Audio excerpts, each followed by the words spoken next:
draugai. Labai malonu būti čia.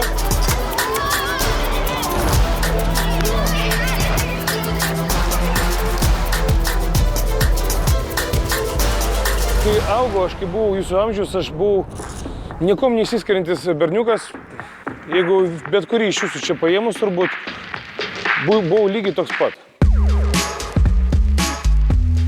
Džiaugiuosi, galėdamas pasidalinti savo patirtim su jaunąja karta. Šiandien mes susitikome su ketvirtokais, jų buvo nemažai. Buvo momentų, kai labai žavėjausi jais, kai labai taip susikoncentravę klausėsi, buvo vėl, kad aš užsivedžiau toks, kad žiūriu, kad jau pradeda dėmesys blaškytis, tada reikėjo biškį grąžinti, bet vėl mes visgi išsirituliavo pokalbis, aš manau, gerą linkime.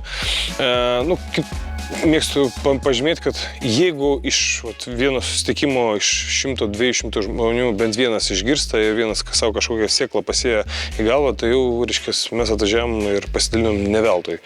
Tai jau tikėkime, kad šiek tiek įpūsim drąsos ir pasitikėjimo savim jaunimui, kad viskas yra įmanoma, tik reikia darbo įdėti. Dažniausiai tai to, ko mes bijom, ten, kur mes dvejojam, ten dažniausiai ir būna tie cinkeliai, kurių mums gyvenime trūksta.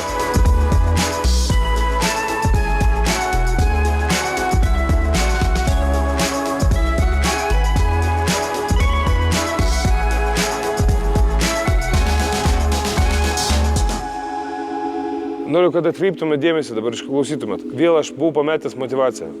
Po to, kai aš perėjau, supratau, kad aš ten nebenoriu eiti, kad aš supratau, kad man ten nėra iš visus ateities sunkiai atletikoje, kad ką norėjau mes pasiekėm, bet motyvaciją praradau eiti toliau. Kas atsitiko automatiškai? Automatiškai aš grįžau kiemą.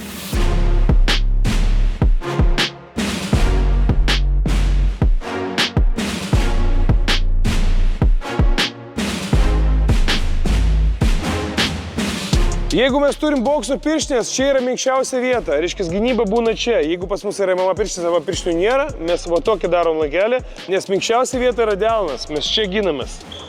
Bum, bum. Kurią ranką smūgiuoju, tą koją suku. Pažiūrėkit. Išsuku koją, išsuku dubenį, dubenis išmeta petį, petys išmeta ranką. Bam. Bam, bam, bam, bam.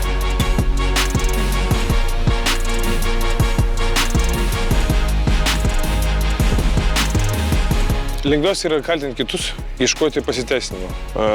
Svarbiausia yra priimti atsakomybę už savo gyvenimą pačiam, už visas klaidas būti ir iššūkius, būti dėkingam.